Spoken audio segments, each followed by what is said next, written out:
ESBR Boxing. We are back. We are live as myself and Paul Kelly. We are here talking about previews. When you see us together, it is the preview show, and we're here, I suppose, with a kind of treat, I suppose, in many ways for fans, especially if you're in the Liverpool area. We've got Peter McGrail fighting Mark Leach on the 27th, Saturday, the 27th of April. Paul, you're obviously a man that's fairly embedded in the Liverpool boxing scene, so I'm coming to you in many ways our specialist on this video. And you've obviously been speaking about Peter McGrail for a while.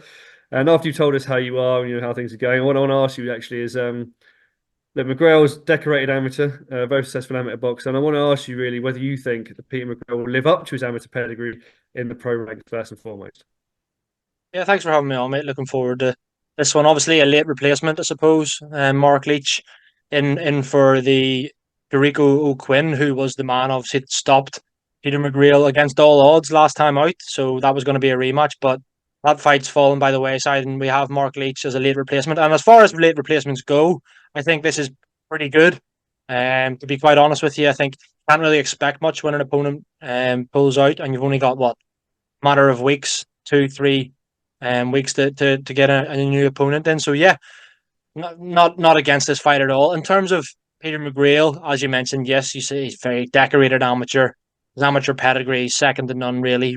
Strong amateur, won national titles all up and down the country. Brilliant, brilliant fighter in the amateur ranks. But as you say, will it translate into the pro ranks, mate?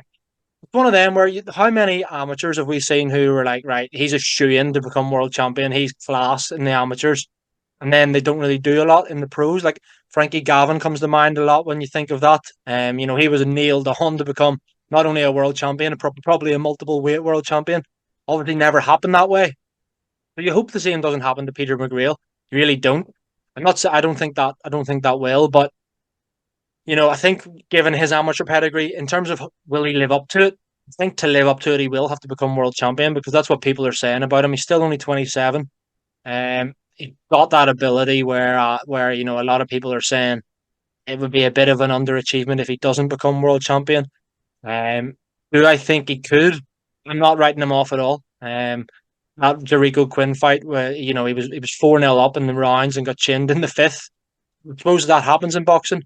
So it remains to be seen, mate. I'm not writing him off just yet. I think he could maybe go on, I suppose. Not going to put my neck out in the line and say he definitely becomes world champion or anything like that. But yeah, I'd say that he potentially will live up to his amateur pedigree, I think.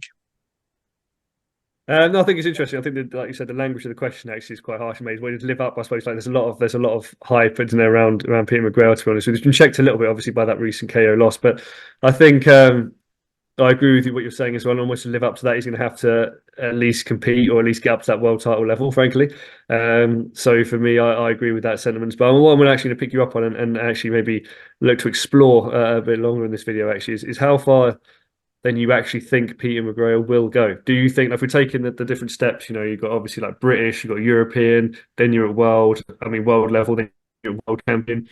How far are those sort of steps, those recognisable steps, do you expect Peter McGrail to go? It's interesting. You look at world level at super bantamweight right now, and you're thinking, "Oh dear, now you and eh?"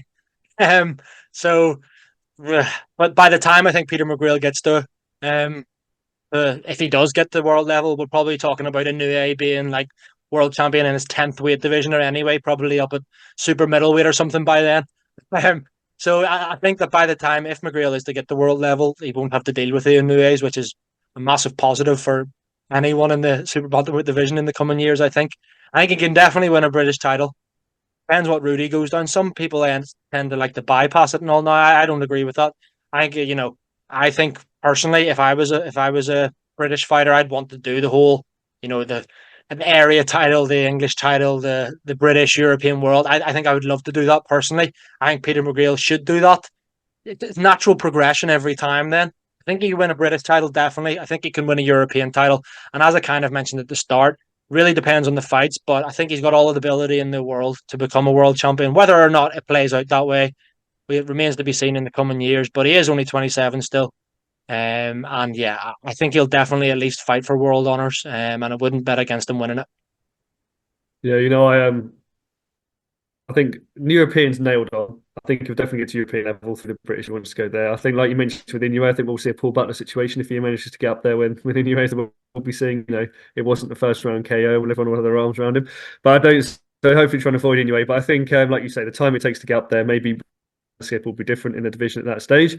So hopefully, if he can contest for a world title and win it, but I do see him getting up beyond European level definitely. But I suppose I need to see more fights really before I can sit here and go, yeah, world champion, or like what just happened. Obviously, we come off a loss, not necessarily a bad thing, but obviously, you get caught at that stage, it can happen. But equally, you look at it and go, well, maybe that'll sort of check the expectations somewhat. But Paul, let's look at a little bit of Mark Leach, obviously the opponent, like you said, that's come in here. Fought Liam Davis, obviously lost to Liam Davis, UD relatively recently, beat Chris Bork, though, in a decent fight. That was back in 2022, and has also has UD victory over Kashafak and Thomas Asomba. So these guys got some good names on that record, frankly. And what I want to ask you really is, at this stage of sort of Peter McGrail's career, like you said, 27 years old, stepping in with a guy who's only 30 in Mark Leach, but much more experience. How much potential banana skin do you reckon this is for Peter McGrail? Is this a banana skin? We're not going to talk about predictions yet, but how much of a threat do you see Mark Leach being here in this contest? I mean, I think it's a really interesting one. There's a few angles you can look at this in. I think that, as you mentioned, the Mark Leach that beat Asomba, beat Chris Bork, he has Ashfaq. That Mark Leach is a very, very game live opponent, 100%. The Liam Davis fight, he obviously lost unanimous decision. 1 round in the fight. And look what Liam Davis has gone on to do since then. Liam Davis is, knocking on the door for a world title. So that defeat has aged. All right, it's no mean feat. On fair play, Liam Davis is showing his world level, potentially. The one that worries me, obviously, is Masood Abdullah. He lost via knockout last time out. So there's 2 defeats on the trot for Mark Leach. What would 3 defeats on the trot look like? You don't want to be losing 3 in a row. But similarly, you can flip that on its 180 degrees and say Peter McGrail. This is he has to win this really, because if he loses this, not only has he lost via knockout and hasn't been able to avenge that loss, but he'll have maybe lost then to another opponent. There's 2 different opponents beating him in his first 10 fights as a pro. That's not ideal, especially if you're trying to live up to the expectation that Peter McGrail has from the amateur ranks. So, yes, I do think it's potential banana skin. However, it depends what version of Mark Leach really turns up. I think I make McGrail a big favourite. But, Mark Leach has obviously been a British champion. You mentioned those victories he's had in the past. It's a name where if McGrail does win, it looks really good. But I'm hoping that, the Mark Leach we saw against your Bork, Ashfaq, all turns up. Even the Liam Davis one, it gives McGrail a real test, because I think we can learn a lot about Peter McGrail this weekend. Yeah, I totally agree. I'm not going to spend too much time adding on that, because frankly, I agree with every word you said there. I do think it's for both men, if they were to win this, it's a live scalp on their records, to be perfectly honest with you. Like you say, especially for Mark Leach as well, he comes in and ends the hype potentially of Peter McGrail with a good win. That's almost career building for him. Be devastating for Peter McGrail to lose 2 in a row like that in these sort of fights, considering like you say, the promise he has. But equally, beating someone who's British champion with those names on his record as well would also be a fantastic victory and a statement victory in some ways as well. So Paul, you mentioned them McGrail's favourite. You mentioned obviously your appreciation for fighters in the Liverpool region as well. Nick Ball, another one of your men as well, has gone to great things. But we're talking about this fight here in the exhibition centre. We're coming to predictions, obviously, for those that watch the show regularly now. How do you expect this fight to play out, Paul? Do you expect Peter McGrail to win? And if so, how, please?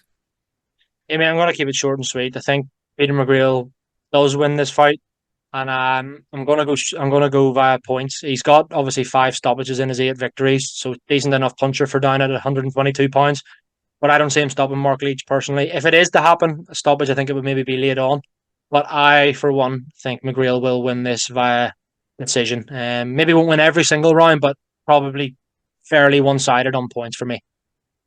Yeah, you know what? There's going to be no disagreement, no discord with us this week, Paul. I 100% agree with you. Both men, and like you said, McGrail has got stoppages. Mark Leach has only got 4 stoppages, I think, in 18 wins, so not a massive puncher potentially there either. So I think McGrail will win. I don't think he'll stop Mark Leach either, so I think it's going to be points. But I can see it being relatively wide points as well. But I do see McGrail winning this on points. So yeah, if you and I are in agreement on the prediction show this week, but guys, let us know in the comments whether you agree or disagree with this, whether you think this is a McGrail points victory fairly easily to see at this stage out, or whether also let us know whether you agree with this and where you think McGrail can go, whether that's world, European or British level, and equally whether he'll damage a pedigree in the pro ranks. Check out the channel. We'll obviously have other big fight break deep dives, interviews, reviews from fights that are coming from events, post-fight and pre-fight analysis.